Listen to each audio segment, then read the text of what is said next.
I'm from Syria. I came to the UK in August 2016 to do my master's.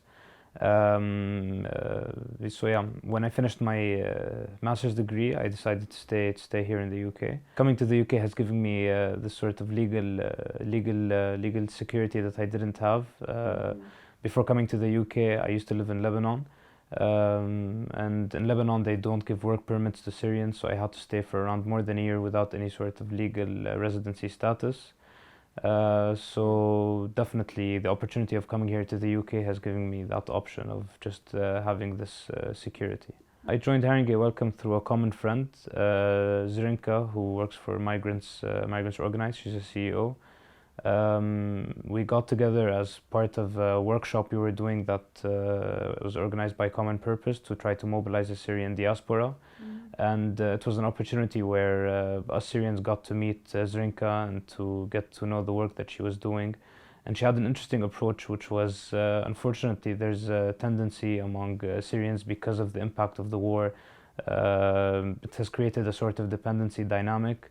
So Zrinka was, keen to point out that the work that they do at Migrants Organized, and I think this is what also we do here at Haringey Welcome, is we try to empower migrants, we try to empower the diaspora to break that dependency dynamic and to feel ownership of their agency, to call for their rights, to call for everything they're entitled to here in Britain. I think it's important that you have community groups like Haringey Welcome that push the government and encourage people in residence here in the UK to receive refugees, not just because Syrians and what happened, but it's important that the world is a place where countries that have the capacity to actually absorb and receive people suffering from war or from other disasters to actually feel like they have another place that they can move to. In the case of many Syrian families, definitely it's changed their lives, whether they were living in Syria or whether they were living in neighboring countries like Lebanon or Jordan, which is very hostile to refugees. It was definitely an opportunity for them to have a better standard of life, and definitely to live in a place where the tension of the war isn't there. So in that sense, it's very positive for organizations like Haringey Welcome to actually encourage migrants and refugees coming here. I met a Syrian family that came from Aleppo a year ago, around a year ago, and definitely they used to live in Lebanon, and coming here had changed their lives completely. The father of the family had lost his leg. Coming here has changed their lives massively, but still the things that I hear from them is that they still have a lot of problems and issues that are unresolved here. Some support they require, for example, the father needs medical support for his leg that he lost during the war because of the bombing. He suffers from a state of mental unwell-being, and that's not properly addressed. There definitely needs to be more in terms of giving support and services to migrants coming here. As part of the work with Haringey Welcome, I accompanied a Syrian family to go visit the counselor here to discuss some of the issues that this family is facing. It was an opportunity for the family to actually channel some of these concerns. Basically, the value added was someone from Haringey Welcome can speak the language, and at the same time they understand the context of the conditions that this family is living in. So definitely having that support, being with them and accompanying them to seeing the counselor or seeing any other official helps in actually pushing forward some of the needs or some of the services that address the needs of these families. I joined Haringey Welcome mainly to work with Syrian families that came through the Vulnerable Person Resettlement Scheme, because there's this feeling of despair out of not being able to do anything in Syria, seeing the suffering, seeing the catastrophe that's really unfolding, and just feeling like your hands are tied, you can't really do anything.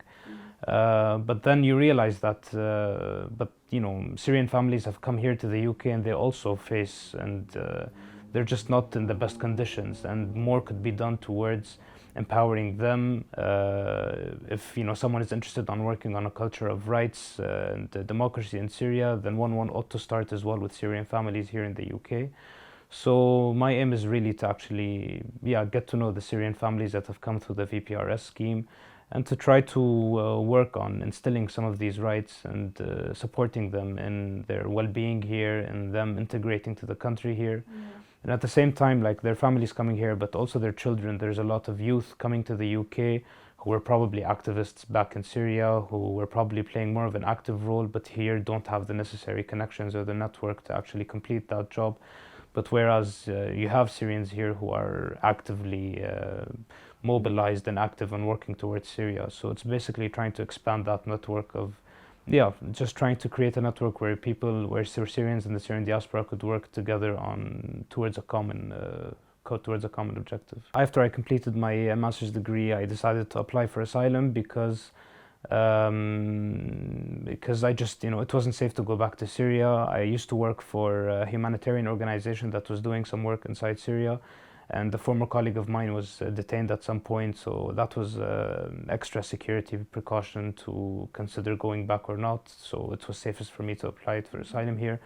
And besides, there aren't many opportunities and really space for just anything is being really marginalized and shrinking in Syria or even in neighboring countries.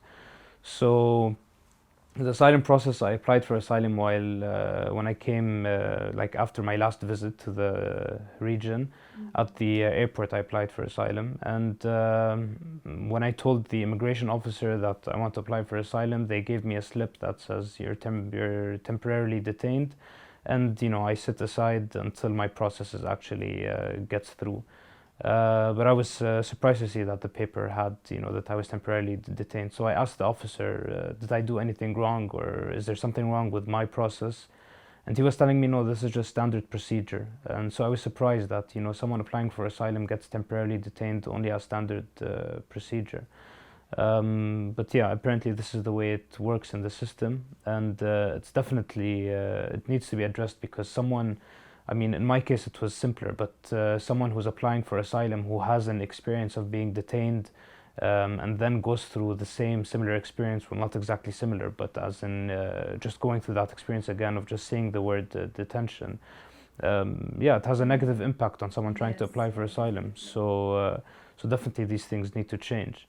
As well, I arrived in the airport at around 11 a.m. I couldn't leave the airport until 11 p.m. I stayed for around 12 hours because they kept telling me that my papers weren't going through, that apparently there was a security check that's not being processed. There was a problem with the system they had, and I was kept in a room alone for more than 10 hours. And it gets frustrating in the end. And if I had not insisted at the end that I just wanted to get out and have my case resolved, they probably would have even left me longer. But when they did eventually leave me out, so I asked them, so was the security system fixed now? Because they said that it was broken before. And they're like, no, we just found another system that works. So I felt that it was just, a way of trying to make me see that this process is difficult, or trying to discourage people from actually going through with this step. I think this is all just part of what people are describing as the hostile environment for migrants and people actually coming in to apply for asylum here. Also within the interview that they made with me while I was in that room, so they knew that I told them that I was on a scholarship, that I was doing my master's, and I still had a month to complete. I was finishing my dissertation at that period.